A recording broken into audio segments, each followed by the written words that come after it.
கர்த்தர் நல்லவர், கர்த்தர் நல்லவர், கர்த்தர் நல்லவர்.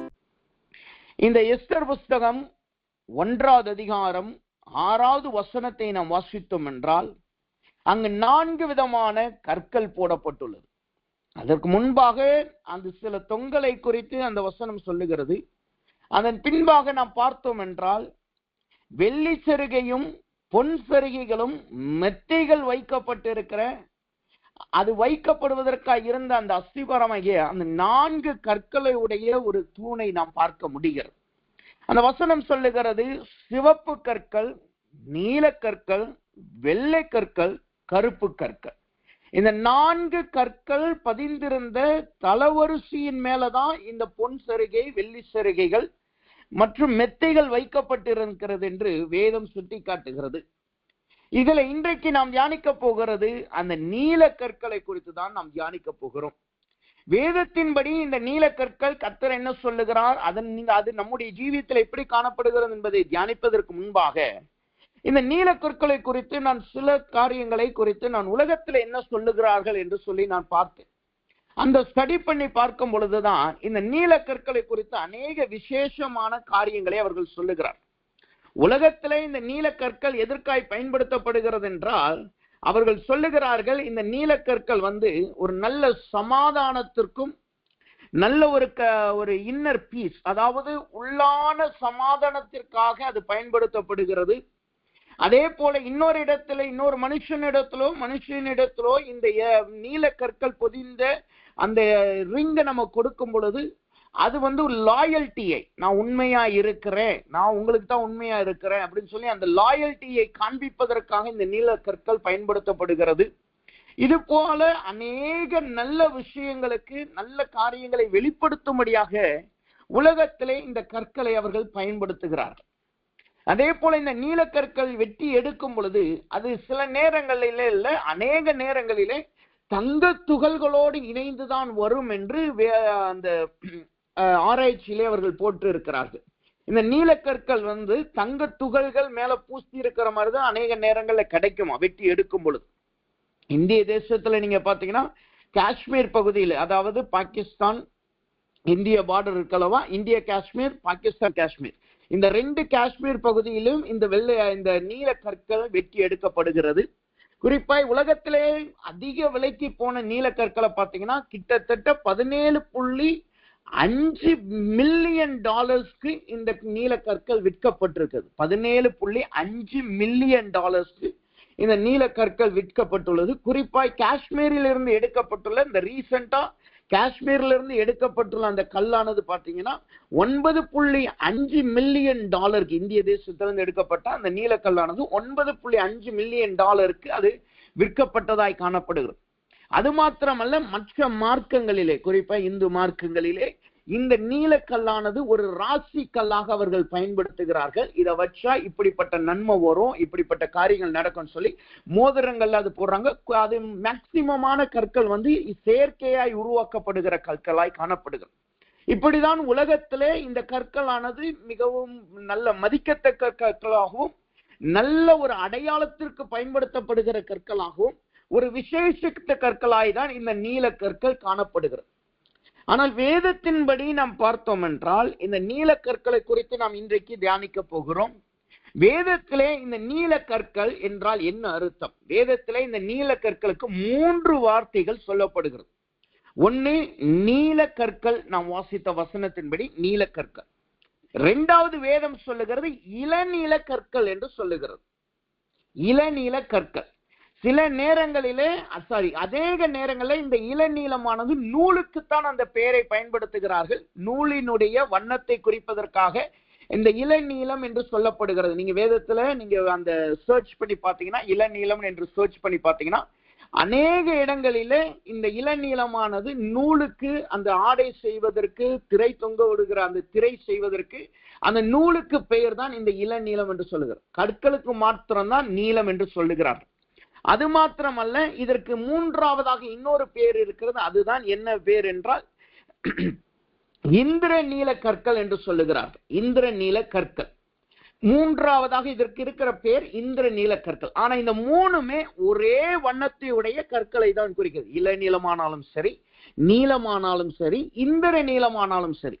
ஆங்கிலத்துல இதற்குரிய வார்த்தையை நீங்க பார்த்தீங்கன்னா, ஆங்கிலத்துல இந்த ஆங்கில வேதாகமத்துல இந்த மூணு பேரை உடைய இடங்கள்ல நீங்க படிச்சு பார்த்தீங்கன்னா, சப்பேர் என்கிற வார்த்தையினால் கொடுக்கப்படுகிறது. SAPPHIRE சொல்லி அந்த வார்த்தை தான் எல்லா இடத்திலுமே சொல்லப்படுகிறது. இளநீளம் வருகிற இடத்திலையும் சரி, நீளம் என்கிற வருகிற இடத்திலும் சரி, இந்திர நீளம் என்று சொல்லப்படுகிற இடத்திலையும் சரி, இந்த கற்களானது அப்படிதான் குறிக்கப்படுகிறது.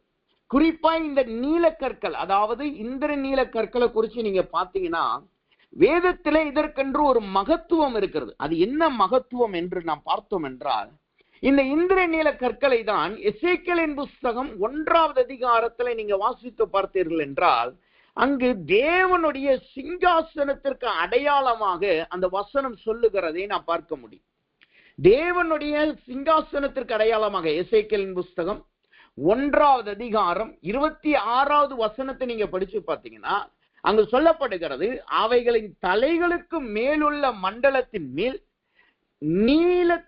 நீல ரத்தினம் போல விளங்கும் ஒரு சிங்காசனத்தின் சாயலும், அந்த சிங்காசனத்தின் சாயலின் மேல் மனுஷகுமாரனுக்கு ஒத்த ஒரு சாயலும் இருந்தது.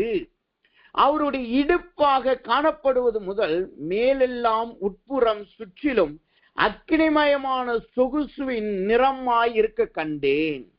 அங்க வேதம் சொல்லுகிறது பாருங்க, தேவனுடைய பரலோக ராஜ்யத்துல அங்கு மேலே உள்ள கர்த்தருடைய சிங்காசனத்துல, அந்த சிங்காசனம் என்ன கலர்ல இருக்கான்? இந்த நீல கலர்ல இருக்கிற சிங்காசனம் தான் இருக்கிறது.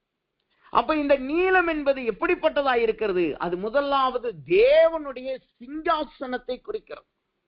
தேவனுடைய சிங்காசனம் என்றால் என்ன அர்த்தம்? அது முதலாவது தேவனுடைய ராஜ்யத்தை காட்டுகிறது.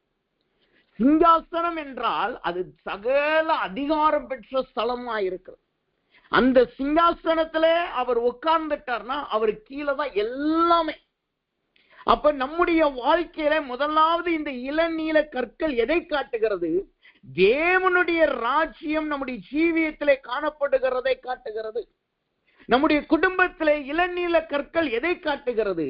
அது தேவனுடைய ராஜ்யம். இந்த தேவனுடைய ராஜ்யம் எப்படிப்பட்ட இளநீல கற்களா இருக்கிறதா? அதைத்தான் வேதம் சொல்லுகிறது.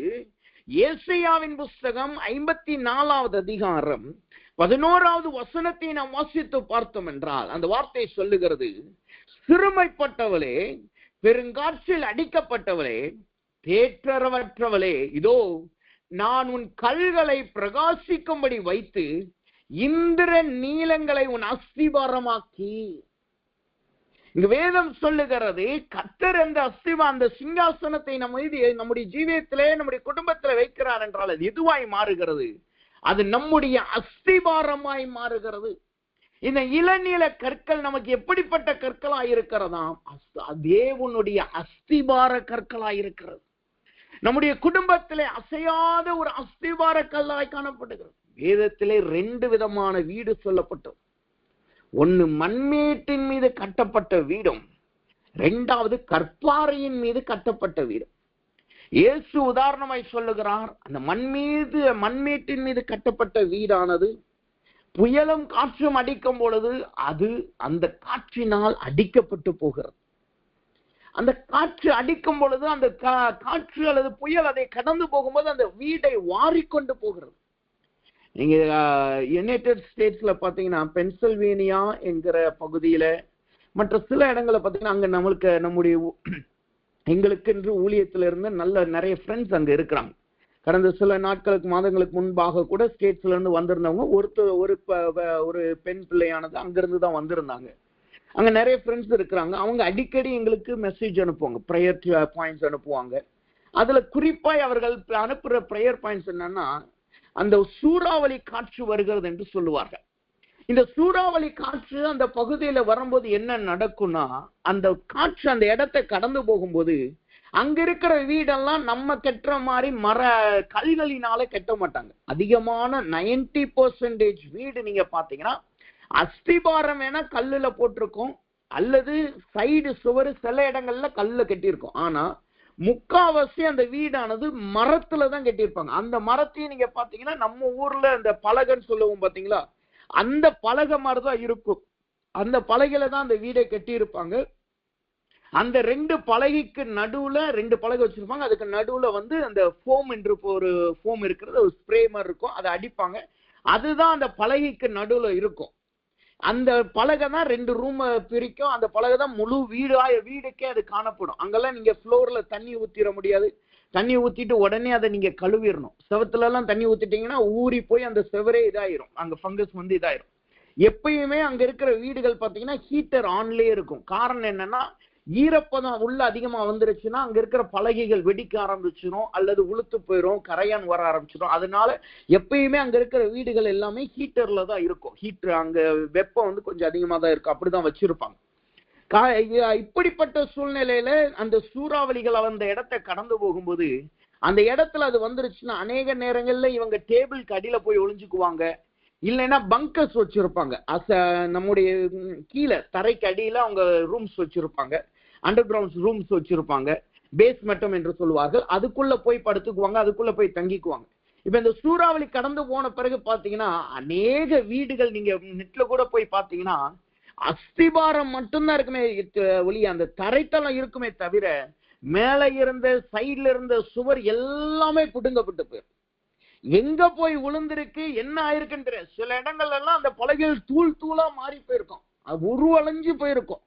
அது போலதான் இங்க இயேசு சொல்லுகிறார், 2 விதமான வீடு இருக்கிறது. ஒண்ணு நம்முடைய மண்மீட்டின் மீது கட்டப்பட்ட வீடு, 2வது கற்பாறையின் மீது கட்டப்பட்ட வீடு. இந்த மண்மீட்டின் மீது கட்டப்பட்ட வீடானது சூறாவளியும் வெள்ளம் வரும்போது அது அப்படியே பறித்து கொண்டு போகிறது. ஆனால் அந்த அஸ்திபாரமாகிய கற்பாறையின் மீது கட்டப்பட்ட வீடானது எந்த போராட்டத்துக்கும் சூறாவளிக்கும் நிலைத்து நிற்கிறதா இருக்கிறது. இதைதான் இங்கு வேதம் சொல்லுகிறது. இந்த நீல கற்கள் என்பது நம்முடைய ஜீவியத்தை அஸ்திபாரத்தை காட்டுகிறது. இந்த அஸ்திபாரம் நம்முடைய ஜீவியத்துல வந்துட்டா எந்த போராட்டம் வந்தாலும் சரி, எப்பேற்பட்ட சூழ்நிலைகள் வந்தாலும் சரி, நாம் தேவனை விட்டு விலகாதவர்களாய் காணப்படுவோம். நம்முடைய ஜீவியத்துல எவ்வளவு பெரிய போராட்டம் வந்தாலும் சரி, எப்படிப்பட்ட பிரச்சனைகள் வந்தாலும் சரி, கர்த்தரை விட்டு நாம் ஒருபோதும் விலக மாட்டோம். ஏனென்றால் இந்த வேதம் சொல்லுகிறபடி அவருடைய சிங்காசனம் நம்முடைய அஸ்திபாரமாய் இருக்கிறது. அவருடைய சிங்காசனம் நம்முடைய அஸ்திபாரமாய் இருக்கிறது. நம்ம அநேக நேரங்கள்ல கேள்விப்படுகிறது என்ன, தேவனுடைய நாமம் நமக்கு அஸ்திபாரம், அது உண்மைதான். ஆனா இந்த இளநீல கல்லுக்குரிய விசேஷம் என்னன்னா, அவருடைய ஆளுகை தான் நம்முடைய அஸ்திபாரம். அப்படின்னா என்ன அர்த்தம், நமக்கு வருகிற எல்லா போராட்டங்களிலும் தேவன் மேற்கொள்ளுகிறவராயிருக்கிறார். நமக்கு வருகிற எல்லா பிரச்சனையும் தேவன் மேற்கொள்ளுகிறவராயிருக்கிறார். வேதத்துல நீங்க படிச்சு பார்த்தீங்கன்னா, தாவீதுனுடைய வாழ்க்கையை நீங்க படிச்சு பாருங்க, எத்தனை போராட்டம் வந்தது, எவ்வளோ பெரிய கண்ணீரின் சூழ்நிலைகள் வந்தது. அவனுக்கு ஆதரவாய் இருந்த சாமுவேல் மரித்து போயிட்டான். அவனுக்கு சொந்தமாய் கொடுக்கப்பட்டிருந்த மனைவி இங்கு வேறொன்னுக்கு கொடுக்கப்படுகிறான். அவன் போய் ஒரு மனுஷன்ட்ட கேட்கிறான், நான் உன் ஆடுகளை பார்த்துக்கிட்டேன், உன் ஆட்டு மேய்ப்பர்கள் இங்க என் வழிய பக்கத்துல இருக்கும்போது அவர்களை காத்தேன், எனக்கு நீ கொஞ்சம் ஆகாரம் கொடுப்பா, கொஞ்சம் வசதி கொடுப்பான்னு கேட்கிறான். ஆனாலும் அவன் சொல்லுகிறான், நான் உன்னை அறியேன், நீ எஜமானிடத்திலிருந்து ஓடி வந்த மனுஷன். யோசித்து பாருங்க, அவன் அபிஷேகம் பெற்ற நாள் முதற்கொண்டு போராட்டத்தின் மீது போராட்டம். முதலாவது அவன் அபிஷேகம் பெற்ற போது முதல் வந்த போராட்டம் என்ன போராட்டம் தெரியுமா? கோலியாத் என்கிற போராட்டம் அல்ல, அவனுடைய சகோதரர். இவன் சொல்றான், நான் அந்த கோலியாத்தை மேற்கொள்ள போகிறேன். ஆனா சகோதரர்கள் அவனை மட்டமா எண்ணினார்கள், அவனை அமைதிப்படுத்த பார்த்தார்கள். திரும்ப அவன் போகிறான், ராஜாட்ட போய் சொல்றான். ராஜா சொல்லுகிறார், என்னுடைய பட்டயத்தை எடுத்துக்கோ, கேடயத்தை எடுத்துக்கோ, ஆடைய போட்டுக்கோ. ஆனா அதுவும் ஒரு போராட்டமா மாறுது. பின்புதான் கர்த்தர் அவனுடைய பலத்தை கர்த்தர் பலப்படுத்தி அவனை கோலியாத்தை ஜெயிக்க வைத்தார். அதிலிருந்து சரி, அவன் சிங்காசனத்துக்கு ஏறுகிற வரைக்கும் எவ்வளோ போராட்டம் வந்தது. ஆனாலும் வேதம் அவனை குறித்து சொல்லுகிறது, கர்த்தரை இருதயத்துக்கு ஏற்ற மனுஷன். காரணம் என்ன? அவனுடைய வாழ்க்கையில கர்த்தர் இந்த நீல கற்கள் என்கிற அஸ்திபாரத்தை அவனுக்கு கொடுத்தார். இந்த நீல கற்கள் என்கிற அஸ்திபாரம் அவனுக்கு கொடுக்கப்பட்டது. அந்த அஸ்திபாரம் வந்ததுனாலதான் அவனுடைய ஜீவியம் தேவனுக்குள் எப்போதும் உறுதியாயிருந்தது. அவனுடைய ஜீவியம் கர்த்தருக்குள் எப்போதும் நிலைத்திருக்கிற ஜீவியமாய் காணப்பட்டது. அவ தேவ சமூகத்துல வந்திருக்கிறான். கர்த்தர்ட்ட கேளுங்க, ஆண்டவரே என்னுடைய குடும்பத்துல உம்முடைய அஸ்திபாரம் இருக்கட்டும் ஆண்டவரே. நீர் என் குடும்பத்தை நீர் ஆளுகை செய்வீராக. உம்முடைய சிங்காசனம் என்னுடைய வீட்டிலே வைக்கப்படுவதாக. அதன் நிமித்தமாய் என்னுடைய குடும்பம் உம்முடைய ஆளுகைக்குள் கடந்து வருவது. சரி, இங்க வசனம் சொல்லுகிறது, நான் உன்னுடைய அஸ்திபாரத்தை நீலக்கல்லின் அஸ்திபாரமாய் மாற்றுவேன் என்றால், யாருடைய அஸ்திபாரத்தை நீளமான கல்லாய் மாற்றுகிறாராம்? அதைத்தான் அந்த ஏசாயாவின் புஸ்தகம் 54வது அதிகாரம் 11வது வசனம் இப்படியாய் சொல்லுகிறது. அங்கு 3 அடையாளம் கொடுக்கப்படுகிறது. அது என்னென்ன அடையாளம்? சிறுமைப்பட்டவளே, பெருங்காற்றில் அடிக்கப்பட்டவளே, தேற்றரவற்றவளே என்று வேதம் சொல்லுகிறது. இங்க 3 கூட்டத்தாருக்கு தேவன் இந்த இளநீல அல்லது நீலக்கல்லின் அஸ்திபாரத்தை கொடுக்கிறார். முதலாவது யாருக்கு இந்த அஸ்திபாரத்தை தேவன் கொடுக்கிறாராம்? சிறுமைப்பட்டவளுக்கு தேவன் இந்த அஸ்திபாரத்தை கொடுக்கிறார். சிறுமைப்பட்ட அனுபவம் என்றால் என்ன அர்த்தம்? வேதம் சொல்லுகிறது, சிறுமைப்பட்டவள் என்றால் என்ன அர்த்தம்னா, வேதத்தில் நாம் வாசிக்கும் பொழுது, நான் சிறுமைப்பட்டிருந்த தேசத்தில் தேவன் என்னை பழுக பண்ணினார் என்று சொல்லி, ஆதியாகமத்தின் புஸ்தகம் 41வது அதிகாரம் 52வது வசனம் சொல்லுகிறது, சிறுமைப்பட்ட தேசத்திலே என்னை தேவன் பழுக பெருக பண்ணினார். பழுக பண்ணினார் என்று வேதம் சொல்லுகிறது. சிறுமைப்படுகிற அனுபவம் என்றால் என்ன அர்த்தம்? ஒடுக்கப்படுகிற அனுபவம். அங்கு ஒரு மேன்மை இருக்காது, அங்கு ஒரு பழுகி பெருகுகிற அனுபவம் இருக்காது. சிலருடைய குடும்பத்தை நீங்க பாத்தீங்கன்னா, எத்தனையோ வருஷங்களா அவங்க போராடிக்கிட்டே இருப்பாங்க. நல்ல வேலைக்கு போவாங்க, பிள்ளைகள் சிறு பிள்ளையா இருந்திருப்பாங்க, அவங்க வளர ஆரம்பிச்சிருப்பாங்க. அவங்கள பாத்தீங்கன்னா அந்த பிள்ளைகளும் வேலைக்கு போறவங்களா இருப்பாங்க. அவங்க அந்த இடத்துல நீங்க போய் பாத்தீங்கன்னா 10-15 வருஷத்துக்கு முன்னாடி எப்படி இருந்தாங்களோ அதே போலதான் இப்ப இருப்பாங்க. 2000 என்கிற 2001 அவங்க எப்படி இருந்தாங்களோ அதே போலதான் இந்த 2026வது ஆண்டுலயும் இருப்பாங்க. இன்றைய தினத்திலே நான் இன்னைக்கு ஆக்சுவலா கொஞ்சம் எடிட்டிங்காக கம்ப்யூட்டர்ல உட்காந்துருந்தேன். யூஸ்வலா நான் எடிட்டிங்க்கு ஒரு வெப்சைட்ல போய் சில டெம்ப்ளேட் பார்க்கறது உண்டு, சில டிசைன்ஸ் பார்க்கறது உண்டு. அதுல இருந்து அந்த டிசைன்ஸ் எடுத்து அதை ஐடியாஸ் கிரியேட் பண்ணி தான் நான் நம்முடைய ஊழியத்துக்குரிய போஸ்டர்ஸ் எல்லாம் ரெடி பண்றது உண்டு. அப்படி அந்த வெப்சைட்டை நான் கிட்டத்தட்ட ஒரு 3 வருஷமா நான் யூஸ் பண்ணல. நான் மொபைல யூஸ் பண்ணிட்டு இருந்தேன். இப்ப திடீர்னு கம்ப்யூட்டரை சரி பண்ணி, நேற்று தான் சரி பண்ணி எல்லாமே உட்காந்து அந்த சாஃப்ட்வேர்லாம் போட்டு அதை தேட போயிருந்தேன். சரி, அந்த வெப்சைட்டை போய் பார்ப்போமே இன்னைக்கு அப்படின்னு சொல்லி அந்த கம்பெனியை போய் அந்த ரெஃபரன்ஸை போய் செக் பண்ணி அந்த கம்பெனியை போய் பார்க்க. அப்ப நான் உள்ள போய் பார்க்கும்போது தான் தெரிஞ்சிச்சு, நான் 3 வருஷத்துக்கு முன்னாடி அதை நீங்க அந்த வெப்சைட்லாம் நீங்க போய் பார்த்தீங்கன்னா ரொம்ப சிம்பிளா இருக்கும், பிளைனா இருக்கும். ரொம்ப டிசைன்ஸ் இருக்காது, ரொம்ப ஆப்ஷன்ஸ் இருக்காது, பிளைனா இருக்கும். போனீங்கன்னா உங்களுக்கு தேவையானது சர்ச் பண்ணீங்க, ஆனா நிறைய வெரைட்டிஸும் இருக்காது. சில காரியங்கள் தான் இருக்கும், அதை நீங்க எடுத்துட்டு வரணும், அவ்வளவுதான். ஆனா இன்றைக்கு நான் சாயங்காலம் அதை போய் பார்க்கும்போது பாத்தீங்கன்னா உள்ள ஆப்ஷன்ஸ் எல்லாம் நிறைய ஆப்ஷன்ஸ் இருக்கு. அதுல ஏஐ ஜெனரேஷன் அதை ஆட் பண்ணியிருக்கிறாங்க, புது ஃபார்மட்ஸ் ஆட் பண்ணியிருக்கிறாங்க. அது மாத்திரம் அல்லாமல் ஈஸியா அதுலயே எடிட் பண்ற மாதிரி ஆட் பண்ணியிருக்காங்க. எதற்காக இதை நான் சொல்லுகிறேன் என்றால், 3 வருஷத்துக்கு முன்னாடியே அந்த கம்பெனியை ஆரம்பிச்சு கொஞ்சம் டெவலப் ஆகி வரும்போது இருந்த நிலைமை இன்னைக்கு பார்க்கும்போது அப்படியே ரொம்ப வித்தியாசமா டாப் நாச் ப்ரொஃபஷனலா அது இருக்கு. இதுக்கு உலகத்தானே இப்படி இருக்கிறான் என்றால், ஒரு தேவ பிள்ளை எப்படிப்பட்டவர்களா இருக்கணுமாம்? நல்ல பழுகி பெறுகிற அனுபவத்திலே காணப்படணும்.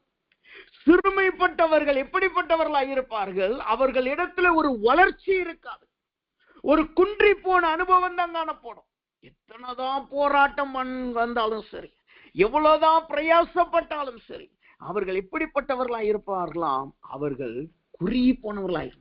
வேதம் சொல்லுகிறது, ஆதியாகமம் 31:42 வாசிக்கிறோம், தேவனின் சிறுமையையும் என் கையின் பிரயாசத்தையும் பார்த்தார். சொல்லுகிறது பாருங்க, தேவனின் சிறுமையையும் கையின் பிரயாசத்தையும். ஒரு மனுஷன் சிறுமைப்பட்டு இருக்கிறானா சிறுமைப்படவில்லையா என்பதை எப்படி நம்ம பார்க்கலாம்னா அவனுடைய கையின் பிரயாசத்தை வைத்து. இன்றைக்கு தேவ சமூகத்துல வந்திருக்கிற நாம் இன்றைக்கு நம்முடைய ஜீவியம் இன்றைக்கு எப்படி இருக்கிறது? இந்த பெருக பண்ணுகிற அனுபவம் பழுக பண்ணுகிற அனுபவம் ரெண்டு விதத்துல எப்பயுமே நம்ம பார்க்கணும். வேதத்தை நம்ம எப்பயுமே ரெண்டு விதத்துல நம்ம அளவுகோலாய் வைக்கணும். ஒண்ணு ஆவிக்குரிய ஜீவியத்துக்கு அளவுகோலாய் வைக்கணும், இன்னொன்னு எழுத்தின்படியான சரீர ஜீவியத்துக்கு அளவுகோலாய் வைக்கணும். அது உலகத்திற்குரிய காரியங்களுக்கு அளவுகோலாய் வைக்கணும். சரி, முதலாவது நம் உலகத்திற்கு நம்ம வைத்து பார்ப்போமே. கர்த்தருக்குள்ளாய் வந்து எத்தனையோ ஆண்டுகள் ஆயிடுச்சு.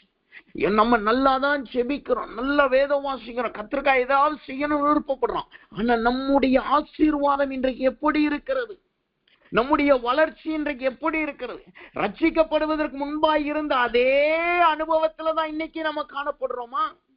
எவ்வளவுதான் போராடினாலும் இன்னும் அந்த சிறுமைதான் வீட்டுல இருக்கு, இன்னும் அந்த ஆகார குறைச்சல், இன்னும் பொருளாதார குறைச்சல், ஏதோ ஒரு கட்டுக்குள்ள இருக்கிற அனுபவத்துல காணப்படுகிறோமா? முடங்கி போன அனுபவத்துல இருக்கிறீர்களா? அதுதான் சிறுமைப்பட்ட அனுபவம். இதே இது ஆவிக்குரிய ஜீவியத்துல சிறுமைப்பட்ட அனுபவத்தை நீங்க பாத்தீங்கன்னா தேவ சமூகத்துல நல்ல கம்யூனிகேட் நீங்க உங்களால பண்ண முடியும். நல்ல வேதம் வாசிப்பீங்க, ஜெபம் பண்ணுவீங்க, ஆனா புதிய வெளிப்பாடுகள் ஒன்று இருக்க. ஏன்னா வேதம் வாசிக்கிறது யாருனாலும் வாசிச்சிடலாம், ஆனா வெளிப்பாடோடு வேதத்தை வாசிக்கிற அனுபவம் தான் தேவனோடு உறவு கொள்ளுகிற அனுபவத்தை காட்டுகிறது. வேதத்திலே நமக்கு நல்ல தெரிஞ்ச ஒரு மந்திரி இருக்கிறான். யார்? கந்தாகியின் மந்திரி. அவனும் வேதத்தை வாசிக்கிறவனா தான் இருந்தான். அவன் எருசலேமுக்கு வந்து தேவனை ஜெபித்து தேவ சமூகத்திலே சோதரித்து போகிறவனாக தான் இருந்தான். அவன் வேதத்தை வாசிக்கிறவனா இருந்தாலும் பிலிப்பு வந்து சொல்லுகிற வரைக்கும் அவனால் தேவ ரகசியங்களை புரிந்து கொள்ள முடியவில்லை. பிலிப்பு சொல்லுகிற வரைக்கும் அவனால் இயேசுவை அறிந்து கொள்ள முடியவில்லை. பிலிப்பு வந்து சொல்லுகிற வரைக்கும் அவன் ஞானஸ்தானம் எடுக்காதவனா தான் இருந்தான். ஆனா கர்த்தருடைய வெளிப்பாடு வந்தது, உடனே அவன் ஞானஸ்தானம் எடுத்தான். உடனே அவன் தேவனுடைய ஜனமாய் மாற்றப்பட்டான். இன்றைக்கு நம்முடைய ஆவிக்குரிய ஜீவியம் எப்படி இருக்கிறது? ரட்சிக்கப்பட்ட புதுசுல யாரெல்லாம் பார்த்து பயந்தோமோ, எந்த பிசாச பார்த்து பயந்தோமோ அதே பயம்தான் இன்னைக்கு இருக்கிறதா? ரட்சிக்கப்பட்ட புதுசுல எந்த அந்நிய பாஷை பேசணுமோ அதே அந்நிய பாஷையில தான் இருக்கிறோமா? ரட்சிக்கப்பட்ட புதுசுல எப்படி நம்ம ஜெபிச்சோமோ அதே ஜெபாவில தான் இன்னைக்கு இருக்கிறோமா? அப்படி இருக்கிறோம் என்றால் அது சிறுமைப்பட்டவர்களை காட்டுகிறது. நாம் ஆவிக்குரிய ஜீவியத்திலே சிறுமைப்பட்டவர்களாய் காணப்படுகிறோம். இன்றைக்கு தேவ சமூகத்துல வந்திருக்கிற நாம் இன்றைக்கு அந்த நீலம் அல்லது நீல கல்லின் அஸ்திபாரத்தை நம்முடைய ஜீவியத்திலே நாம் பெற்றுக்கொள்வோமாக. இந்த நீல கற்களின் அஸ்திபாரம் வந்துட்டா அங்கு ஒரு பழுகி பெருகுகிற அனுபவம் வருகிறது. எப்படி தெரியுமா? வேதம் சொல்லுகிறது, தேவன் ஆதாமையும் ஏவாளையும் உருவாக்கி, அங்க கர்த்தர் என்ன சொல்லுகிறார்? ஆதியாகமத்தின் புஸ்தகத்துல 1வது அதிகாரத்துல நீங்க வாசித்து பார்த்தீங்கன்னா வேதம் சொல்லுகிறது, அவர்கள் தம்முடைய சாயலாய் தேவன் உருவாக்கி, பின் 28வது வசனம் சொல்லுது, அவர்களை நோக்கி நீங்கள் பழுகி பெருகி பூமியை நிரப்பி அதை கீழ்ப்படுத்தி சமுத்திரத்தின் மச்சங்களையும் ஆகாயத்து பறவைகளையும் பூமியில் மேல் நடமாடுகிற சகல ஜீவ ஜந்துக்களையும் ஆண்டு கொள்ளுங்கள் என்று சொல்லி தேவன் அவர்களை ஆசீர்வதித்தார். அது மாத்திரமல்ல, தேவன் எப்போதும் அவர்களோடு உலாவுகிறவராயிருந்தார். பகலின் குளிர்ச்சியான வேளையில் அவரை சந்திக்கிறவராயிருந்தார். இது எதை காட்டுகிறது? அங்கு அந்த தோட்டத்துல தேவனுடைய ராஜ்யம் இருந்துச்சு, கர்த்தருடைய சிங்காசனம் வைக்கப்பட்டிருந்தது. அதனாலதான் அங்கு வேதம் சொல்லுகிறது, நீங்கள் பழுகி பெருகி என்று கர்த்தர் சொல்லுகிறார். அப்ப நம்முடைய குடும்பத்திலே தேவனுடைய சிங்காசனம் வந்துட்டா ஆட்டோமேட்டிக்கா நம்முடைய சிறுமைகள் மாற்றப்படும். இன்னைக்கு நிறைய பேருக்கு எப்படி சிறுமையை மாத்தணும்னு தெரியல. எல்லா மனுஷர்களிடத்துல நம்ம ஓடுறோம், எனக்கு போராட்டம் வந்துருச்சு, பலவீனம் வந்துருச்சு. எல்லா போதகரிடத்துல நம்ம ஓடுகிறவர்களா இருக்கிறோம். எங்கேயாவது தீர்க்கதரிசி சொல்றாங்களா, அங்க தீர்க்கதரிசிகள்ட்ட நம்ம ஓடுறோம். அது போய் ஜெபிக்கிறது தவறுன்னு நான் சொல்லவே இல்லை, போய் ஜெபிங்க. ஆனா அதுவே நம்முடைய நோக்கமா இருக்கக்கூடாது. எங்க தீர்க்கதரிசனம் சொல்லுவாங்க, எங்க என் எதிர்காலத்தை சொல்லுவாங்க, யாராவது எனக்கு ஜெபிப்பாங்களா, அதையே நம்முடைய நோக்கமா இருக்கு. நமக்கென்று கர்த்தர் ஒரு அதிகாரத்தை கொடுத்திருக்கிறார். கிறிஸ்து நம்மளோடு இருக்கிறார். நாம இன்னும் பழைய ஏற்பாட்டு ஜீவியத்துல வாழல. பழைய ஏற்பாட்டு ஜீவியத்துல தேவனுக்கும் மனுஷனுக்கும் நடுவிலே ஆசாரியர்கள் இருந்தார்கள். வேதம் சொல்லுகிறது, மண்டபத்திற்கும் பலிபீடத்திற்கும் நடுவே விழுந்து கிடந்து அழுது புலம்புகிற ஆசாரியர்கள் இருந்தார்கள். ஆசாரியர்கள் தான் ஜனங்களுக்காய் பரிந்து பேசுவார்கள். நீங்க ஒரு ஆட்டை கொண்டு போனீங்கன்னா ஆசாரியன் கையை வச்சு அந்த பாவத்தை அவன் எடுத்துக்கிட்டு அந்த ஆட்டை பலியிட்டு அந்த ஆட்டை அவைக்கு அந்த ரத்தத்தை எடுத்து தேவ சன்னிதானத்துல தெளிக்கும் போது அங்கு பாவங்கள் மன்னிக்கப்படும். ஆனா புதிய ஏற்பாட்டுல தேவன் எப்படிப்பட்டவராய் இருக்கிறார்? நமக்கும் தேவனுக்கு இடையில வேற எந்த மத்தியஸ்தரும் இல்ல. கிறிஸ்து நம்மளோடு எப்போதும் உறவாடுகிறார். அப்ப இது எதை காட்டுது? தேவனோடு நம்ம எப்போதும் நல்ல ஐக்கியத்துல இருக்கிறவங்களா இருக்கணும்.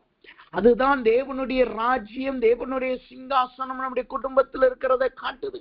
இன்றைக்கு தேவ சமூகத்துல வந்திருக்கிறோம், நாம் சிறுமைப்பட்டவர்களா இருக்கிறோமா, இன்னும் ஒடுக்கப்பட்டவர்களா இருக்கிறோமா? அது தேவனுடைய தவறு அல்ல. நம்முடைய ஜெபத்தை நாம் மாற்றணும், நம்முடைய சிந்தனைகளை நாம் மாற்றணும், நம்முடைய விருப்பங்களை நாம் மாற்றணும். கர்த்தரோடு நல்ல ஐக்கியத்தோடு இருந்து பாருங்க.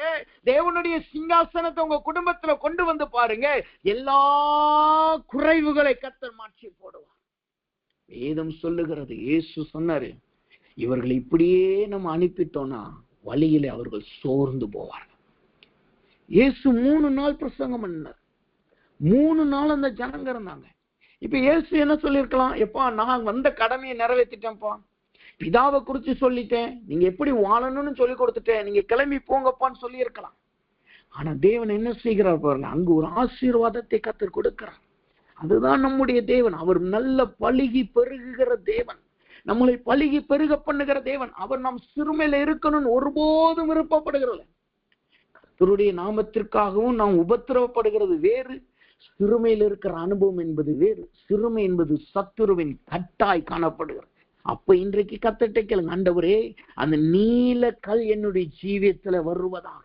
அந்த நீலக்கல் முதலாவது யாருக்கு கொடுக்கப்படுகிறது? சிறுமைப்பட்டவளுக்கு கொடுக்கப்படுகிறது.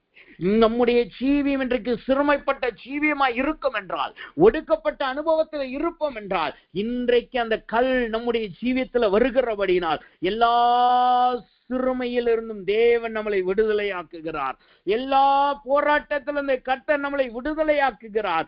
சிறுமைப்பட்ட அனுபவத்தில் இருக்கிற நம்மளை கர்த்தர் நல்ல விஸ்தாரத்திலே நம்மளை கொண்டு போய் வைக்கிறார். நல்ல ஒரு விஸ்தாரத்திலே கொண்டு போய் வைக்கிறார். வேதம் சொல்லுகிறது, 1 சாமுவேலின் புத்தகம் 1வது அதிகாரம் 11வது வசனத்திலே நாம் வாசிக்கிறோம், தேவரீர் உம்முடைய அடியாளின் சிறுமையை கண்ணோக்கி பார்த்து உம்முடைய அடியாளை மறவாமல் நினைத்தருளி உம்முடைய அடியாளுக்கு ஒரு ஆண் பிள்ளையை கொடுத்தால் அவன் உயிரோடு இருக்கும் சகல நாட்களும் நான் அவனை கர்த்தருக்கு ஒப்பு கொடுப்பேன்.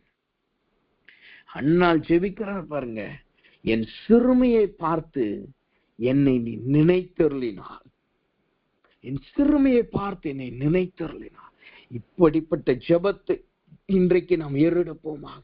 நீ எந்த விதத்துல நீங்க சிரமப்பட்டிருந்தாலும் சரி, அது ஆவிக்குரிய ஜீவியமா இருந்தாலும் சரி, குடும்பத்தின் காரியத்துல இருந்தாலும் சரி, பொருளாதார காரியத்துல இருந்தாலும் சரி, எந்த ஒரு காரியத்துல இருந்தாலும் சரி, கர்த்தர் இன்றைக்கு அந்த சிறுமையை மாற்றுகிறார்.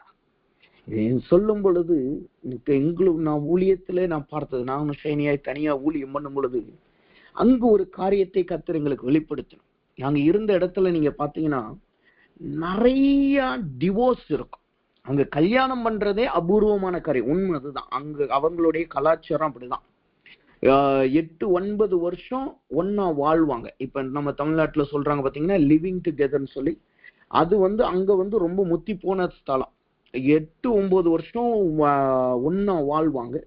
அதுக்கப்புறம் தான் அவங்க கல்யாணம் பண்ணுவாங்க. சில பேர்லாம் நீங்க பாத்தீங்கன்னா 30 வருஷம் 40 வருஷம் ஒன்னா வளர்ந்து அதுக்கப்புறம் தான் திருமணம் என்கிற பகுதிக்குள்ள அவங்க கடந்து போவாங்க. அதுக்குள்ள அவர்கள் பிள்ளைகள் வந்திருக்கும், பேர பிள்ளைகள் வந்திருக்கும், எல்லாம் நடந்திருக்கும். ஆனாலும் நீங்க பாத்தீங்கன்னா அந்த 9 வருஷம் ஒன்னா வாழ்ந்தோமே, புரிஞ்சு வாழ்ந்தோமேன்னு சொல்லிட்டு கல்யாணம் பண்றாங்க பாத்தீங்களா, கல்யாணம் பண்ணி 2 மாசத்துல பிரிஞ்சிருவாங்க. கணவன் வேற இடத்துக்கு போயிருவாப்ல, மனைவி சண்டை போட்டு வேற இடத்துக்கு போயிருவாங்க. 2 பேருக்கும் ஒரு பெரிய யுத்தம் நடக்கும்.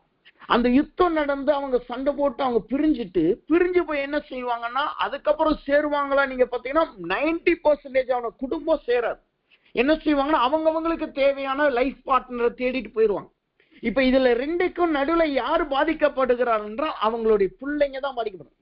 இதனால் நிறைய பேர் ட்ரக்ஸ்ல, நிறைய பிள்ளைகள் ட்ரக்ஸுக்குள்ள போறதுக்கு காரணமே இதுதான். நிறைய பெண் பிள்ளைகள் இயர்லி பிரெக்னன்சின்னு சொல்லுவாங்க, 16 வயசுலயே குழந்தையோட வந்துருவாங்க. அந்த நிலைமைக்கு அவங்க தள்ளப்படுறதுக்கு தகப்பனும் தாயும் அன்பு இல்லாததுனாலதான். இப்படி இந்த காரியத்தை நாங்க நிறைய பார்க்கும்போது ஒரு நாள் உட்கார்ந்து ஜெபிச்சுக்கிட்டு ஜெபிக்கும் போது கர்த்தர் அந்த தேசத்துல, குறிப்பா அந்த பட்டணத்துல இருக்கிற ஒரு ஆவியை குறித்து கர்த்தர் வெளிப்படுத்தினார். நானும் ஷைனி ஜெபிக்கும் பொழுது கர்த்தர் அந்த ஆவியை குறித்து வெளிப்படுத்தினார். அப்ப அந்த ஆவியினுடைய பேரை ஷைனிட்ட சொன்னார். அந்த ஷைனி அந்த பேரை சொன்ன உடனே அதை வைத்து நாங்க ஜெபிக்க ஆரம்பித்தோம். இதை ஜெபிக்க ஆரம்பிக்கும் போது அந்த இடத்துல ஒரு பெரிய போராட்டம் வர ஆரம்பிச்சு. என்ன போராட்டம்? உட்கார்ந்து நல்லா ஜெபிச்சுக்கிட்டு இருக்கோம், திடீர்னு ஒரு அசுத்தாவி அந்த நாங்க இருக்கிற வீட்டுக்குள்ள வர முடியல. பட் ஆனா அங்க வருது. அந்த இடத்துல வந்துட்டு அது சொல்லுது, நீ ஜெபத்தை நிப்பாட்டு, இது என்னுடைய இடம், நான் இருக்கிற இடம், இதை நிப்பாட்டு. இந்த காரியத்தின் நிமித்தமாகத்தான் இந்த ஜனங்களை நான் கட்டுக்குள்ள வச்சிருக்கிறேன். அவங்க ஏன் கட்டுப்பாட்டுல இருக்கிறாங்க, அவங்கள நான் பெருக விட மாட்டேன், அவங்கள வளர விட மாட்டேன்னு சொல்லி பெரிய போராட்டம். ஆனா உட்கார்ந்து ஜெபிச்சோம், கர்த்தர் கிருபை பாராட்டினார். அந்த போராட்டத்தை கர்த்தர் ஜெயிக்க உதவி செய்தார். அதுக்கப்புறம் எங்களுடைய பாஸ்டர்ஸ் டீம், நாங்க ஒரு 10-12 பாஸ்டர்ஸ் உட்கார்ந்து ஜெபிப்போம் வாரம் முழுக்க, ஒவ்வொரு வாரமும். அப்ப அந்த பாஸ்டர்ஸ் மீட்டிங்ல போய் எல்லாரும் சொல்லி எல்லாரும் ஜெபிக்க ஆரம்பித்தோம். ஒரு பெரிய மாற்றத்தை அந்த பட்டணத்துல கர்த்தர் கொடுத்தார். நிறைய கிறிஸ்தவ குடும்பங்கள், பிரிந்து போன குடும்பங்கள் கர்த்தர் கர்த்தர் கிருபை செய்தார். நிறைய குடும்பங்கள் லிவிங் டுகெதர்ல இருந்த குடும்பங்கள் புதிய கல்யாணம் பண்ண கர்த்தர் கிருபை செய்தார். கல்யாணம் பண்ண பிறகும் எந்த போராட்டம் வந்தாலும் அவங்க ஒன்னா வாழும்படி கர்த்தர் கிருபை செய்தார். எதற்காக இதை நான் சொல்லுகிறேன்? அந்த காரியம் அந்த குடும்பத்தை ரொம்ப சிறுமையில வச்சிருந்துச்சு.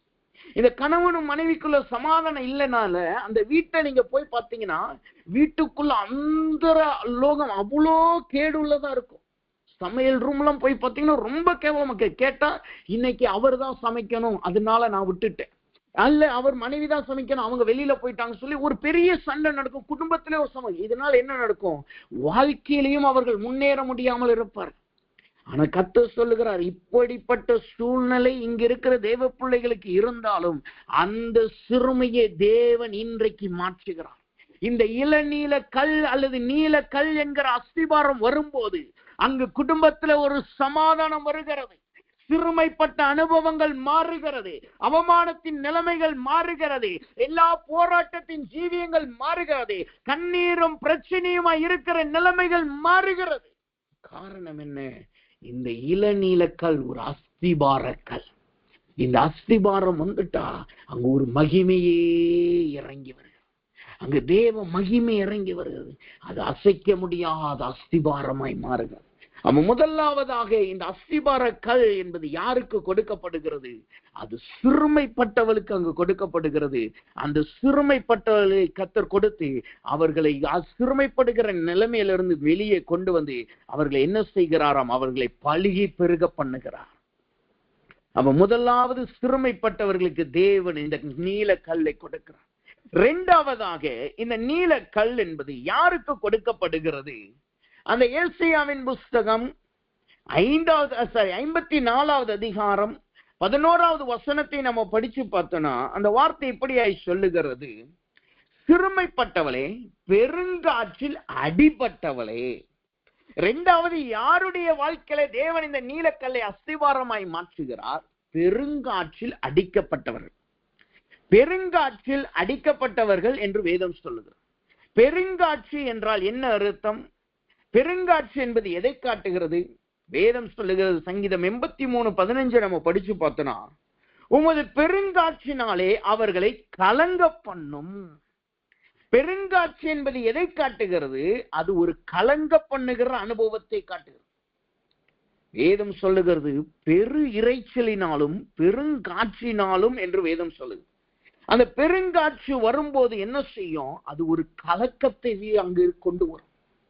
இது தேவையில்லாத ஜீவியத்திலே காணப்படுகிற கலக்கம், எதிர்காலத்தை குறித்ததான கலக்கம், பிள்ளைகளை குறித்ததான கலக்கம், கணவன் மனைவிக்கு இருக்கிற இடையில இருக்கிற ஐக்கியத்துக்கு இடையில சந்தேகம் என்கிற கலக்கம், அல்லது குடும்பத்திலே சந்தேகம், போராட்டம் என்கிற கலக்கம், எல்லா விதத்திலும் ஒரு கலக்கம் உண்டாகும்.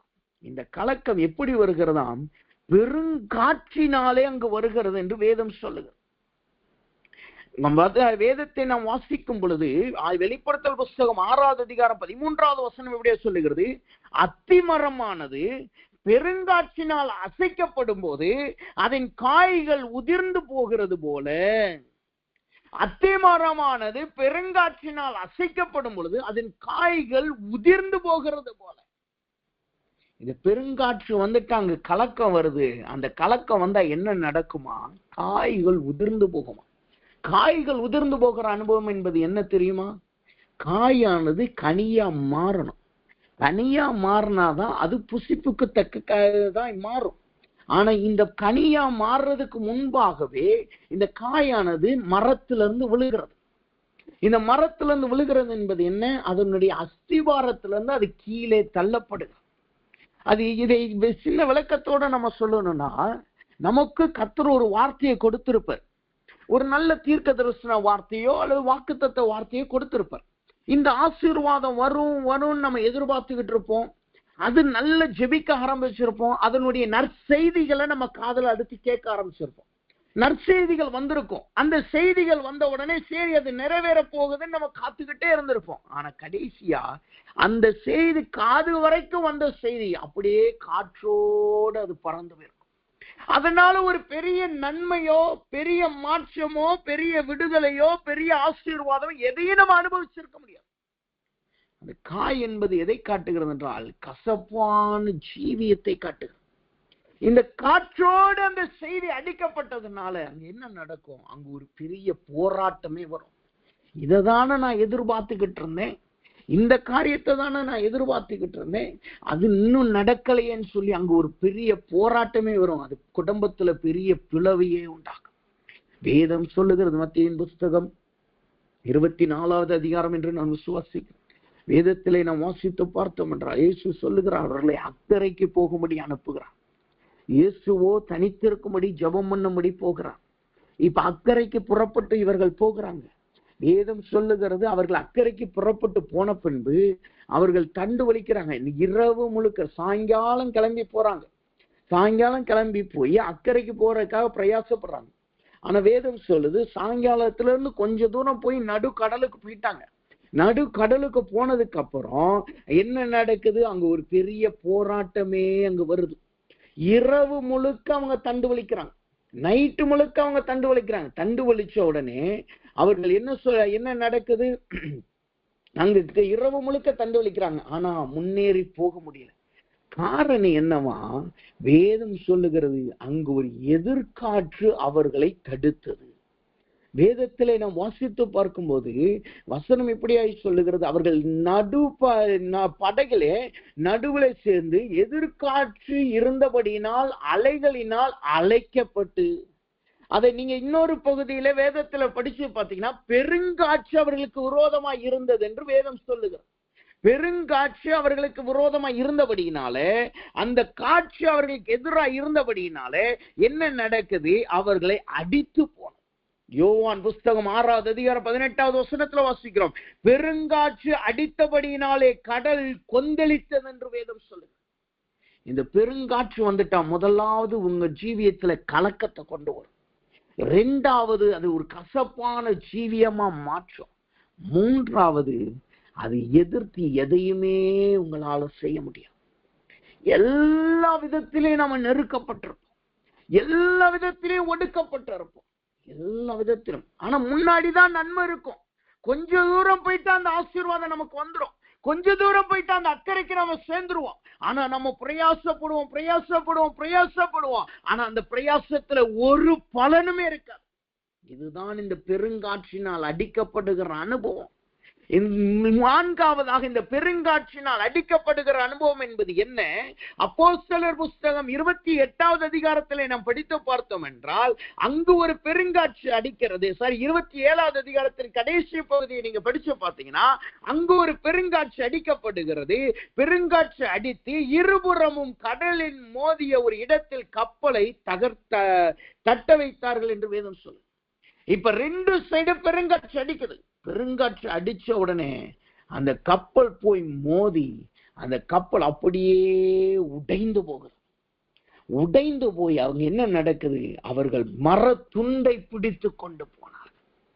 சிலர் வேதம் சொல்லுது, அப்போஸ்தலர் புஸ்தகம் 27வது அதிகாரம் 43 மற்றும் 44வது வசனத்தை நீங்க வாசித்து பார்த்தீங்கன்னா அந்த வார்த்தையை சொல்லுது, 100க்கு அதிபதி பவுலை காப்பாற்ற மனதாய் இருந்து அவர்களுடைய யோசனை தட்டி நீந்தத்தக்கவர்கள் முந்தி கடலில் விழுந்து கரையேறவும், மற்றவர்கள் சிலர் பலகைகளின் மேலும் சிலர் கப்பல் துண்டுகளின் மேலும் போய் கரையேறவும் கட்டளையிட்டான்.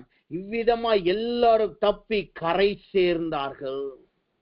அந்த வார்த்தை சொல்லுது பாருங்க, அவங்க நல்ல கப்பல்ல வந்துகிட்டு இருந்தாங்க, பெருங்காற்று வந்துச்சு. என்ன நடந்தது? அந்த கப்பல் உடைந்து போனது.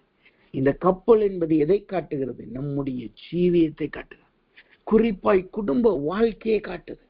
இந்த பெருங்காற்று அடிச்சா என்ன நடக்கும்? அந்த குடும்பம் சுக்குநூறாய் உடைந்து போகும். எதையாவது பிடிச்சு தப்பிச்சிடலாமான்னு சொல்லி தங்களுடைய தப்பிக்கிற நிலைமையை தான் பார்ப்பாங்களே தவிர குடும்பம் என்னதான் பார்த்தாலும் அது அப்படியே உடைந்து போகும். சமாதானம் இருக்காது, சந்தோஷம் இருக்காது. அங்க ஒரு பெரிய கசப்பான ஜீவியம் தான் இருக்கும். இதுதான் பெருங்காற்றின் அனுபவம். பெருங்காற்று வந்துட்டா 4 விதமான அடையாளம் இருக்கும். அது முதலாவது என்ன அடையாளம் இருக்கும்? பெருங்காற்று வந்துட்டா வீட்டுல தேவையில்லாத கலக்கங்கள் காணப்படும். பெருங்காற்று வந்துட்டா வீட்டுல ஒருவரோடு ஒருவர் ஒரு கசப்பான ஜீவியத்துல இருப்போம். பெருங்காற்று வந்துட்டா என்ன நடக்கும்? வேதம் சொல்லுகிறது, அங்க அது எதிர்காற்றா இருந்து எதுலயும் நம்ம முன்னேற முடியாது. 4வதாய் பெருங்காற்று வந்துட்டா அந்த கப்பல் சுக்குநூறாய் உடைந்து போகும். அதனாலதான் வேதம் சொல்லுகிறது, கர்த்தர் சொல்லுகிறார், பெருங்காற்றினால் அடிக்கப்பட்டவளை. இன்றைய கர்த்தருடைய சமூகத்துல வந்திருக்கிற நாம் நம்முடைய ஜீவியத்தை நாம் நிதானித்து பார்ப்போம். நம்முடைய குடும்பத்துல இந்த பெருங்காற்று என்கிற போராட்டம் இருக்கிறதா? கணவனுக்கும் மனைவிக்கும் இடையில அல்லது குடும்பத்துல எப்ப பார்த்தாலும் ஒரு கசப்பு. ஒரு நாள் சந்தோஷமா இருந்தா 7 நாள் பிரச்சனை. 7 நாள் பிரச்சனை வந்துருச்சே, சரி ஒரு நாள் சந்தோஷமா இருப்போம்னு சொல்லி நல்ல பேச ஆரம்பிப்போம். அப்ப தேவையில்லாத ஒரு மிஸ் அண்டர்ஸ்டாண்டிங். சபைக்கு போற நேரத்துல ஒரு பிரச்சனை. சரி ஜெபிப்போம், ஜெபிச்சா இது சரியாயிரும்னு உட்காருவோம்.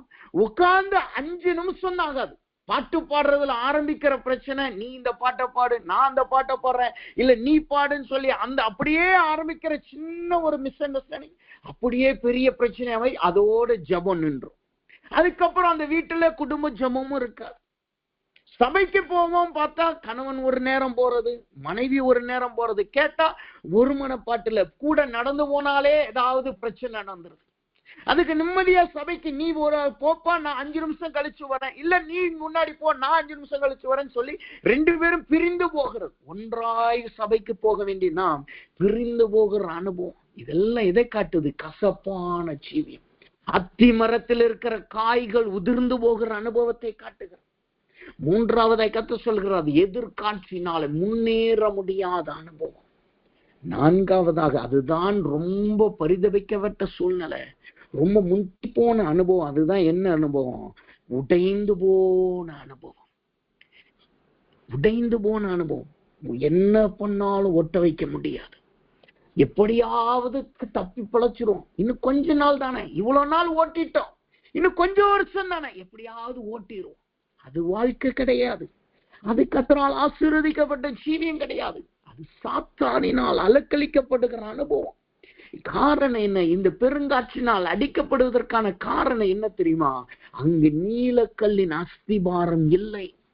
அந்த நீலக்கல்லின் அஸ்திபாரம் வந்துருச்சுன்னா நீங்க எந்த பெருங்காற்று வந்தாலும் அடிக்கப்படுவது இல்லை. காரணம் என்ன? கர்த்தர் கடலின் மீது நடந்து வருவார். கர்த்தர் உங்களுடைய காய்களை கனியாய் மாற்ற கர்த்தர் கிருபை செய்வார்.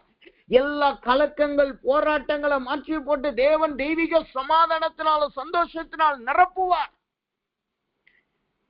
கப்பலே உடைந்து போனாலும் மெலித்தா தீவிலே பவுலையும் அவனோடு இருந்த ஜனங்களை வைத்து போஷித்து அவர்களுக்கு மீண்டும் ஒரு புதிய கப்பலை கர்த்தர் கொடுத்தார். அதே போல உங்களுக்கு சமாதானத்தை கொடுத்து ஒரு புதிய குடும்பத்தின் ஜீவியத்தையே கர்த்தர் கொடுப்பார். நீங்கள் வேதம் சொல்லுகிறது, பவுல் அந்த படகுல ஏறி 3 சத்திரம் என்கிற இடத்துக்கு போய் தன் சகோதரர்களை கண்டு அவன் மகிழ்ந்தான் என்று வேதம் சொல்லுகிறது. அப்படின்னா என்ன அர்த்தம்? பிரிந்து போன காரியம் அங்க ஒரு ஐக்கியத்தை கர்த்தர் கொடுப்பார். பிரிந்து போன அனுபவத்தில் இந்த கர்த்தர் ஒரு ஐக்கியத்தை கொடுப்பார். இது எங்க நடக்கும்? நீல கல்லின் அஸ்திபாரம் வரும்போது, நீலக்கல்லின் அஸ்திபாரம் வரும்போது, இப்ப கர்த்தர் சமூகத்துல வந்திருக்கிற நாம் கர்த்தர்ட்ட கேளுங்க, ஆண்டவரே எனக்கு அந்த நீலக்கல்லின் அஸ்திபாரத்தை கொடுங்க ஆண்டவரே. இந்த நீலக்கல்லின் அஸ்திபாரம் வரும்போது என்னுடைய வாழ்க்கையில எல்லா பெருங்காற்றை கர்த்தர் அமர்த்தி போடுகிற ஸ்தோத்திரம். ஆனா இந்த நீலக்கல்லின் அஸ்திபாரத்தை எப்படி நம்ம இந்த பெருங்காற்றை எப்படி நம்ம மேற்கொள்ள முடியும் தெரியுமா? அதற்கென்று கர்த்தர் நம்ம இடத்துல ஒரு ஆயுதத்தை கொடுத்திருக்கிறார். அதுதான் இயேசு. நீங்க எந்த இடத்துல நீங்க பார்த்தாலும் அந்த காற்றையும் கடலை அமர்த்தும் போது இயேசு அவர்களை பார்த்து ஒண்ணு சொல்லுவார். என்ன சொல்லுவார்னா, அற்ப விசுவாசிகளே என்று இயேசு சொல்லுவார். அற்ப விசுவாசிகளேன்னு சொல்லுவார். காரணம் என்ன? நீங்க விசுவாசம் வச்சாதான் இந்த பெருங்காற்றை உங்களால் மேற்கொள்ள முடியும். கர்த்தர் எனக்கு இளநீல கல்ல கொடுத்துட்டார். என் வாழ்க்கைக்கு அவர் தான் அஸ்திபாரம். அவரை கேட்டு நான் எல்லாம் செய்வேன் என்று சொல்லுகிறோம் அல்லவா? அதுதான் விசுவாச ஜீவியம். அந்த விசுவாச ஜீவியத்தை நம்ம வரும்போதுதான் நாம் இந்த பெருங்காற்றை மேற்கொள்ள முடியும். அப்ப இன்றைக்கு கர்த்தர்ட்ட கேளுங்க, ஆண்டவரே எனக்கு அந்த விசுவாச ஜீவியத்தை கொடுங்க ஆண்டவரே, எனக்கு அப்படிப்பட்ட வாழ்க்கையை கொடுங்க ஆண்டவரே. என் வாழ்க்கையில இருக்கிற எல்லா கசப்புகள் மாறணும், எல்லா போராட்டங்கள் மாறணும், எல்லா பிரச்சனைகள் மாறணும், எல்லா எதிர்காட்சிகள் இப்பொழுதே அமர்ந்து போகணும். இந்த பெருங்காட்சினால் கடல்கள் கொந்தளிக்கிற அனுபவங்கள் மறைந்து போகணும் என்று ஒப்பு கொடுங்க. அப்படி ஒப்பு கொடுத்து நீங்க ஜெபிச்சிட்டீங்கன்னா பெருங்காற்றிலே மிதித்து நடக்கிறவர்களாய் கர்த்தர் மாற்றுவார். வேதம் சொல்லுது, பேதுரு கேட்கிற, ஆண்டவரே நானும் நடந்து வரணும். உடனே கர்த்தர் சொன்னார், வா. அதே வார்த்தை இன்றைக்கு கர்த்தர் கொடுக்கிறார். நீங்கள் பெருங்காற்றின் மீது நடந்து வருவீர்கள், எல்லா கொந்தளிப்பின் மீது நீங்க நடந்து வருவீர்கள். காரணம் என்ன? அந்த கர்த்தர் வேதம் சொல்லுகிறது, அவர் நமக்கு கர்த்தர் என்ன செய்கிறார்? நல்ல ஒரு அஸ்திபாரமாய் மாறுகிறார். அஸ்திபாரமாய் மாறுகிறார். அந்த அஸ்திபாரம் கடலின் மீது நீங்க நடக்கும் போது அந்த அஸ்திபாரம் உங்களோடு கூட இருக்கும். கடலின் மீது அஸ்திபாரம் இருக்கும். வேதம் சொல்லுகிறது, அறுப்பு நாட்களில் யோர்தான் வெள்ளம் கரை உரண்டு ஓடும் என்று சொல்லுகிறது. ஆனா வேதம் சொல்லுகிறது, கர்த்தருடைய வார்த்தை அவங்க வாழ்க்கையில் அஸ்திபாரமா மாறினதுனால யோர்தானின் வெட்டாந்தரையிலே அவர்கள் நடந்து வந்தார்கள். யோர்தானின் வெட்டாந்தரையிலே அவர்கள் நடந்து வந்தார்கள். உலர்ந்த தரையினடியாய் நடந்து வந்தார்கள். அது எதை காட்டுது? அவர்கள் கர்த்தருடைய அஸ்திவாரத்தின் மீது நடந்து வந்தார்கள். இப்ப கர்த்தர்ட்ட கேளுங்க, அந்த பெருங்காற்றின் அனுபவத்தை கர்த்தர் கொடுப்பார். உலர்ந்த அனுபவத்தில் நம்மளை நடக்க பண்ணுவார். தேவனே நமக்கு, கர்த்தரே நமக்கு அஸ்திபாரமாய் காணப்படுவார். மூன்றாவதாக, கடைசியாக யாருக்கு இந்த இளநீல கல்லை கர்த்தர் கொடுக்கிறார்? வேதம் சொல்லுகிறது, ஏசாயாவின் புஸ்தகம் 54வது அதிகாரம் 11வது வசனத்தை வாசித்து பார்த்தோம் என்றால் அங்க வார்த்தை சொல்லுகிறது, சிறுமைப்பட்டவளே, பெருங்காற்றில் அடிக்கப்பட்டவளே. மூன்றாவதாக அங்க வார்த்தை சொல்லுது பாருங்க, தேற்றரவற்றவளே என்று வேதம் சொல்லுது. தேற்றரவற்றவளே என்று வேதம் சொல்லுகிறதை நான் பார்க்க முடியும். இந்த வேதத்திலே நாம் வாசித்து பார்க்கும் பொழுது இந்த தேற்றரவற்றவளே என்று அங்கு வசனம் சொல்லுகிறதை நாம் பார்க்க முடியும். இங்க தேற்றரவற்றவள் என்றால் என்ன அர்த்தம்? தேற்றவரற்றவள் என்றால் எல்லாரும் சொல்றது எல்லாராலும் கைவிடப்படுகிறது, அல்லது ஆலோசனை கொடுக்க அல்லது நல்ல ஆறுதல் சொல்ல ஒருவர் இல்லாது இருக்கிறது என்று நாம் சொல்லுகிறோம். ஆனா இங்கு சொல்லப்படுகிற தேற்றரவற்றவள் என்பது எதை காட்டுகிறது என்றால், அதுக்கு முந்தின இருக்கிற 2 வார்த்தையை நீங்க வச்சு பார்க்கணும். ஒன்னு சிறுமைப்பட்டவள், 2வது பெருங்காற்றல். அப்ப சிறுமைப்பட்டவள் தான் பழுகி பெறுகிற அனுபவம் இல்லை, அப்ப கர்த்தருடைய வார்த்தையில வளரல. 2வது பெருங்காற்றில் அடிக்கப்பட்டனா போராட்டமான ஜீவியம். அங்க அந்த பெருங்காற்றில அடிக்கப்பட்டு இப்ப சோர்ந்து போயிடுச்சு. அப்ப சோர்ந்து போய் கர்த்தருடைய வார்த்தை இல்லைன்னா அங்க என்ன நடக்கும்? வேதம் சொல்லுகிறது, தேற்றரவாளன் என்றால் யார் என்றால் அது பரிசுத்த ஆவியானவரை காட்டுகிறது. யோவான் புஸ்தகம் 14வது அதிகாரம் 26வது வசனத்தை நீங்க படிச்சு பார்த்தீங்கன்னா அந்த வார்த்தையை சொல்லுகிறது, என் நாமத்தினாலே பிதா அனுப்ப போகிற பரிசுத்த ஆவியாகிய தேற்றரவாளனே எல்லாவற்றையும் உங்களுக்கு போதித்து. அப்ப இங்க சொல்லப்படுகிற தேற்றரவாளன் அற்ற ஜீவியம் என்பது என்ன?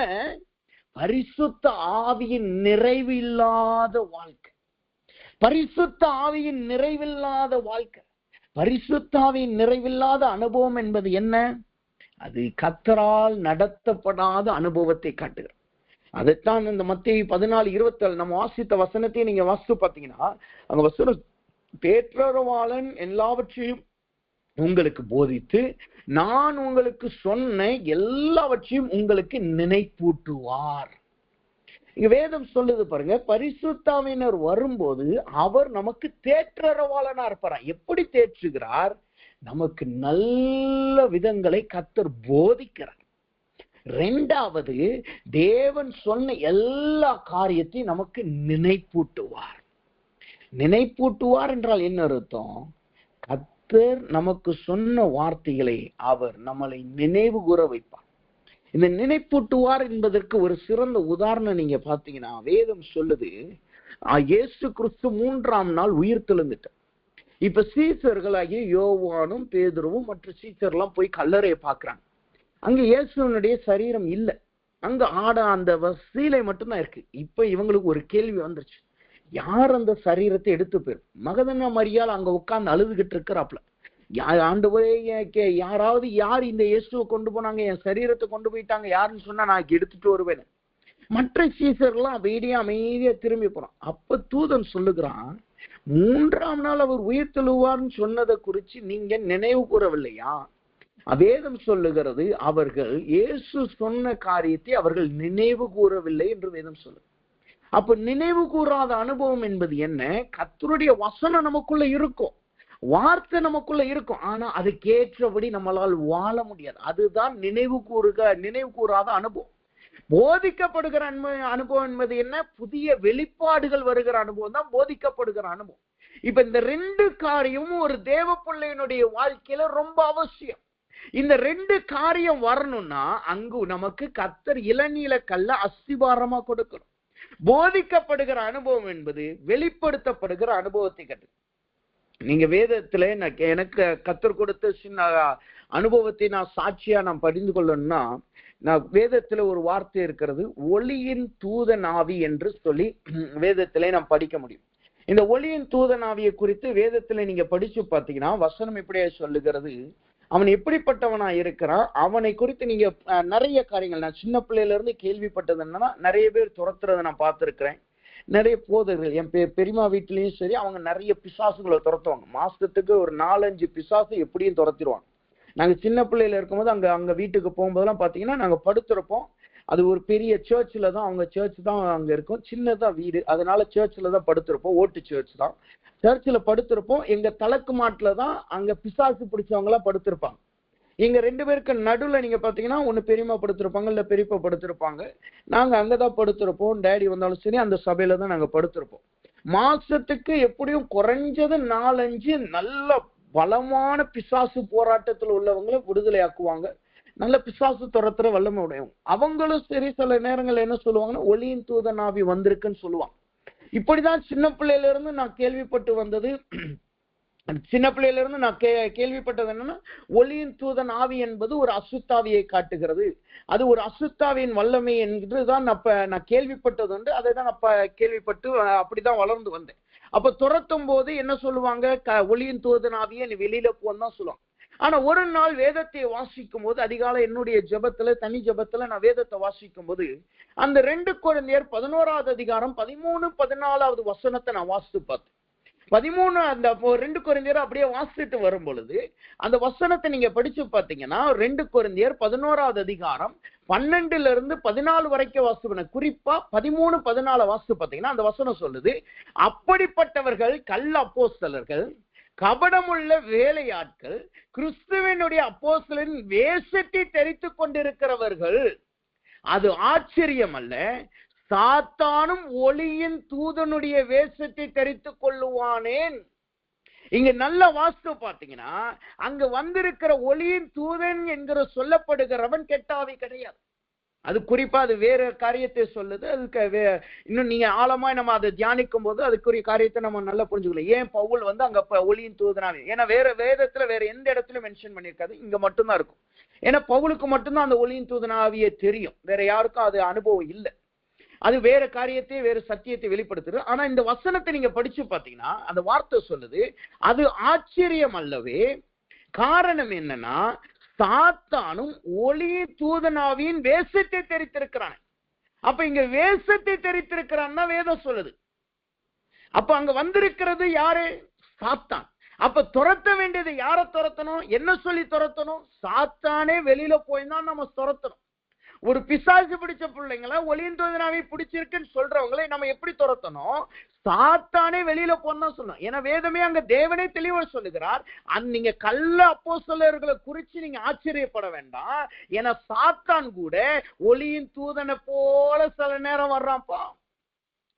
இது ஒரு வெளிப்பாட்டை காட்டுகிறது. எதற்காக இதை சொல்லுகிறேன்? இதுதான் பரிசுத்த ஆவியினால் நடத்தப்படுகிற அனுபவம். இப்படிப்பட்ட வெளிப்பாடுகள் நம்முடைய ஜீவியத்துல வரணும். பரிசுத்த ஆவியினால் நிரப்பப்படுகிறதுனா அந்நிய பாஷையில பேசுகிறது மாத்திரம் அல்ல, அந்த நேரத்துல ஏதோ ஆவியில இறங்கின மாதிரி நடக்கிறது மாத்திரம் அல்ல, அது பிசாசு கூட செய்யும். ஏன்? நிறைய தாய்லாந்துல பாருங்க, நம்முடைய ஊர்ல கூட பாருங்க, தாய்லாந்துல எல்லாம் நீங்க பாத்தீங்கன்னா சில பேர் சில வீடியோஸ் எல்லாம் நீங்க யூடியூப்ல போட்டு பாத்தீங்கன்னா சில பேர்லாம் குரங்கு மாதிரி செய்வாங்க. ஆவி வந்துருச்சு, வல்லம் அந்த ஆவி வந்ததுனால, அவங்க குரங்கு ஆவி வந்ததுனால குரங்கு மாதிரி செய்வாங்க. அதை நான் பார்க்கும்போது எனக்குள்ள ஒரு கேள்வி இருந்துச்சு, இப்படிலாம் செய்யறாங்க, நம்ம பரிசுத்தவனுக்கு என்ன செய்யணும்?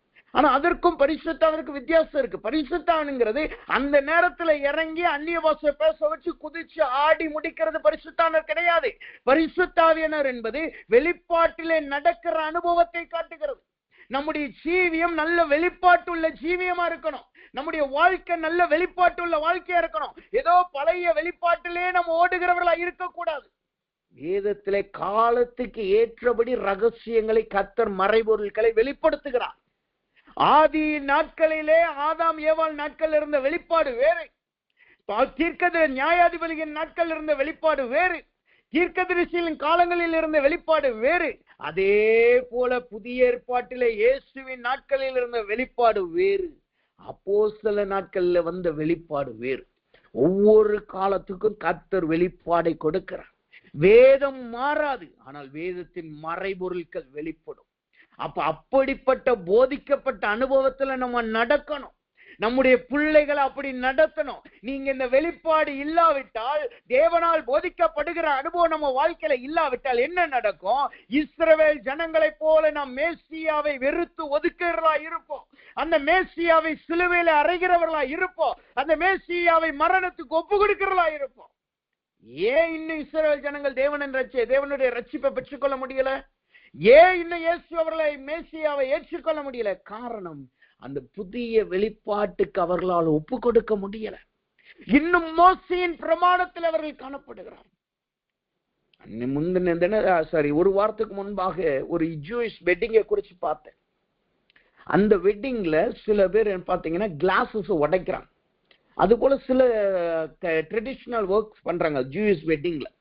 அப்ப அதை குறித்து நான் ரிசர்ச் பண்ணி பார்க்கும்போது அவங்க சொல்றாங்க, நோவாவின் கட்டளை என்று ஒரு சில பிரமாணங்களை அவங்க கை கொள்றாங்க. 7 நோவாவின் கட்டளைகள்.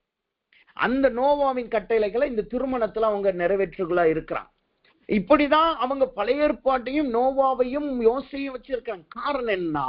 பரிசுத்த ஆவியான போதனை அவர்கள் வாழ்க்கையில இல்லை. அப்ப பரிசுத்த ஆவி தேற்றவர்கள் என்றால் என்ன அர்த்தம்? திக்கற்றவர்களா இருக்கிற அனுபவம் இல்ல, பணம் இல்லாம வாழ்ற அனுபவம் இல்ல, யாருமே இல்லாம தனிமையா இருக்கிற அனுபவம் இல்ல.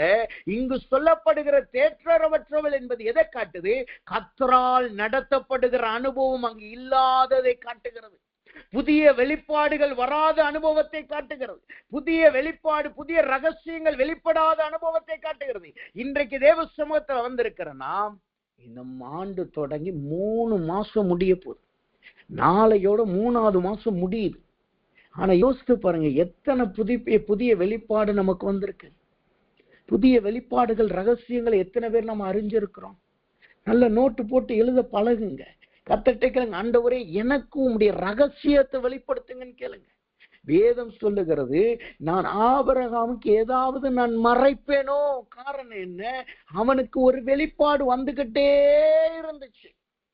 ஆனா ஆகார நேசித்து ஆகாரின் மூலமாய் குமாரன் வந்த பிறகு 13 ஆண்டு கர்த்தர் அவனோடு பேசல.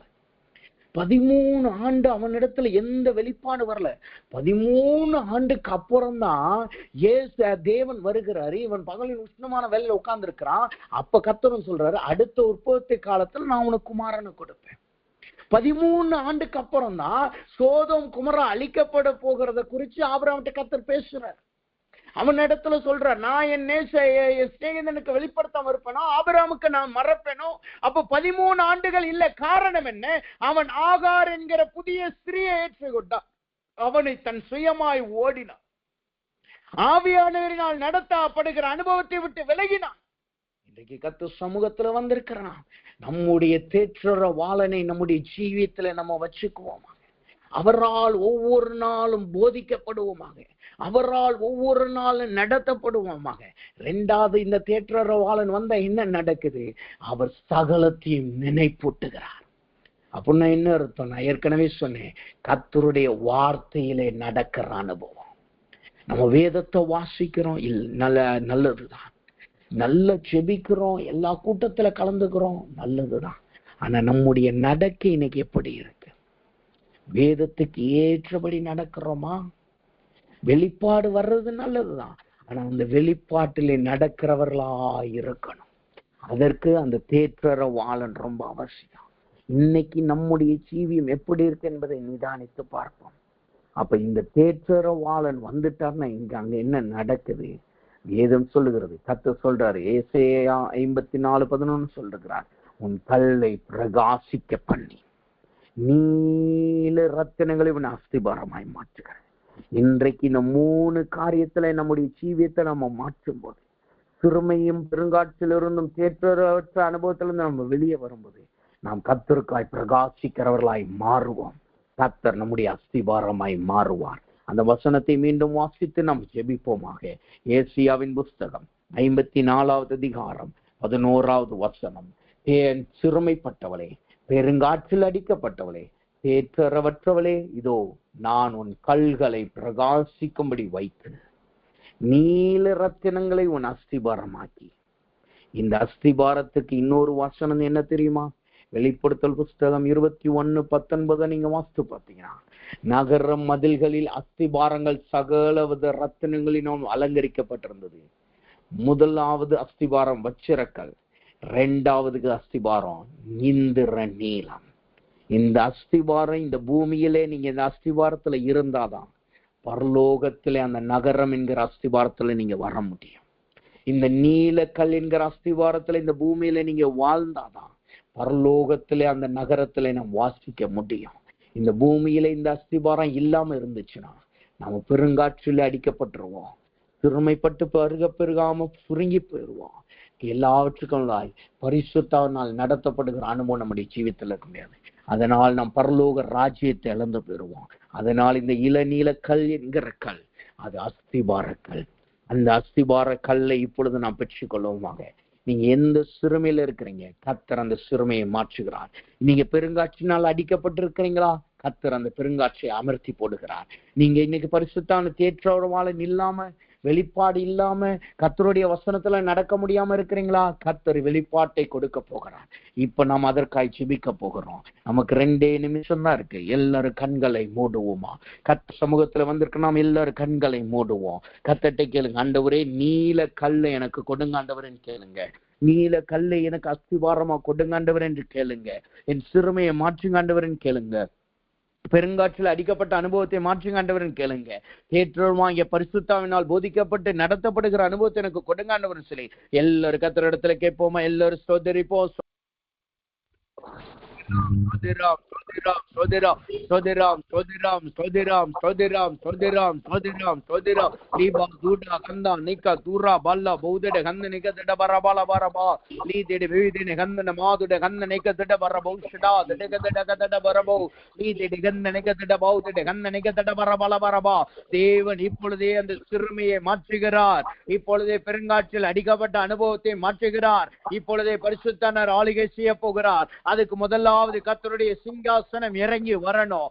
அந்த நீல சிங்காசனம் இறங்கி வரணும். அந்த நீலக்கல் நம்முடைய அஸ்திபாரமா மாறணும். இப்ப எல்லாரும் கர்த்தர் கரத்துல ஒப்பு கொண்டு போமா. தேவன் அப்படிப்பட்ட கிருபையினால் நம்மளை மூடுகிறார். எல்லாரும் தேவ சமூகத்தில் ஒப்பு கொண்டுங்க. உங்க வாழ்க்கையில இருக்கிற எல்லா சிறுமைகளை கர்த்தர் மாற்றுகிறார்.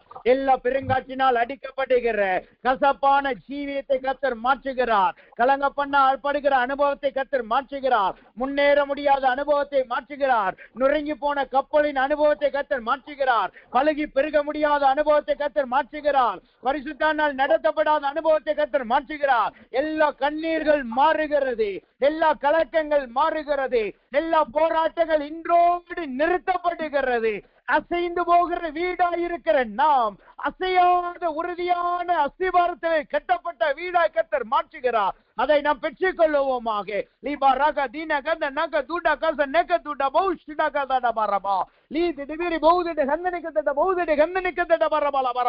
எல்லா சத்துருவின் வல்லத்திலிருந்து விடுதலையாக்கப்படுவோமாக. எல்லா கொந்தளிக்கிற அனுபவங்கள் இப்பொழுதே அமர்த்தி போடப்படுவதாக.